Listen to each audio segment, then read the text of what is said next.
Well, we got a pretty interesting situation here. And I gotta be honest. I gotta be honest, guys. As much as I do not want Hillary Clinton in office, and I do think that if she does get in office, if you think what happened with Obama was bad, you're in for a big surprise because it's going to get much, much worse. Much, much worse. Now look, what I want to discuss with you what I want to discuss with you guys today is I want to talk about empirical evidence, empirical data. All right, when we're talking about stuff that Donald Trump says, it seems like he's always telling the truth, and people don't want to hear it, and they want to give him crap about it. I want to find a reason to hate Donald Trump, but he keeps doing stuff like this. It just backs up everything that he's saying. Now look, all of these polls and everything are coming out and trying to tell you that, all over the main news networks like, Reuters and CNN and all this stuff are trying to tell you over and over again that Hillary Clinton's lead's getting bigger and bigger. Right?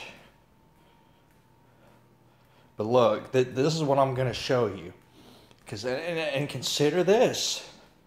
Just the other day, I did a story about this. Reuters said they were gonna change the way they polled people, but that it shouldn't affect the polls very much at all. And then lo and behold, with their next poll that came out 2 or 3 days later, all of a sudden Hillary Clinton's got this big ass lead. What I want you to see right here is empirical data that backs up that the mainstream media is lying their ass off about what these polls are.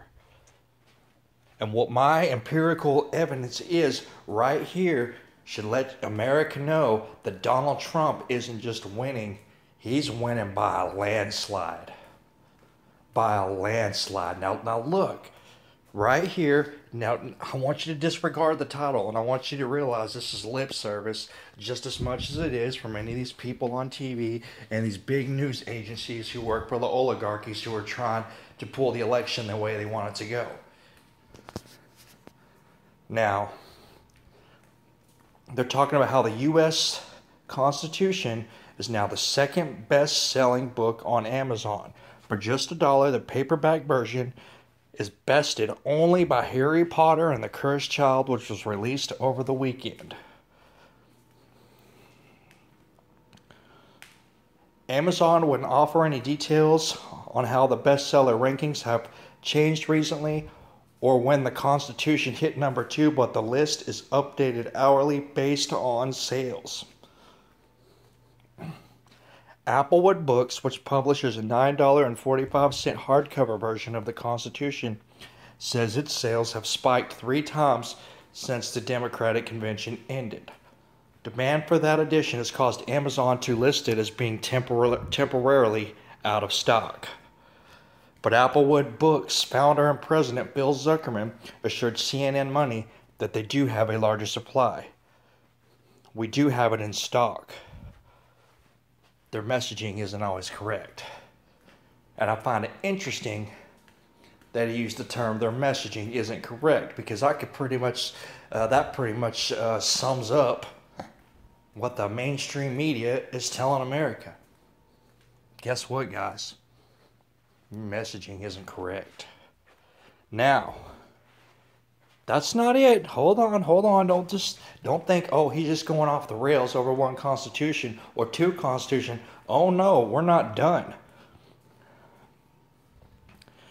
So we go down here.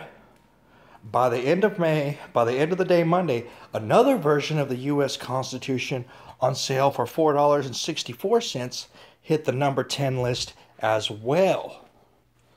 So we got 3 constitutions here spiking up into the top 10. But wait, The Constitution wasn't the only political book on Amazon's bestseller list.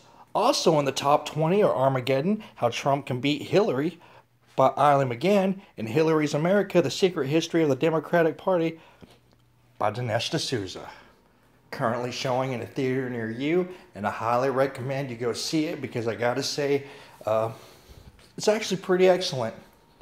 It's actually pretty excellent. 90% of the movie is not about Hillary Clinton, but I gotta tell you, the points that he makes in the movies and the parallel he draws between politicians and criminals, it's pretty fascinating.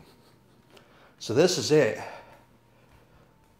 5 of the top best-selling books on Amazon. 3 of them are Constitution, one's an anti-Hillary book, one's an anti-Hillary/Democrat book. The empirical evidence here implies, unquestionably, that Donald Trump's got a big old lead over Hillary Clinton. All their statistics that they want to show you is all lip service. This is empirical evidence right here that's showing you the real case. That's what's going on, which is once again proves Donald's point that the mainstream media is lying to America to get Hillary the criminal into office.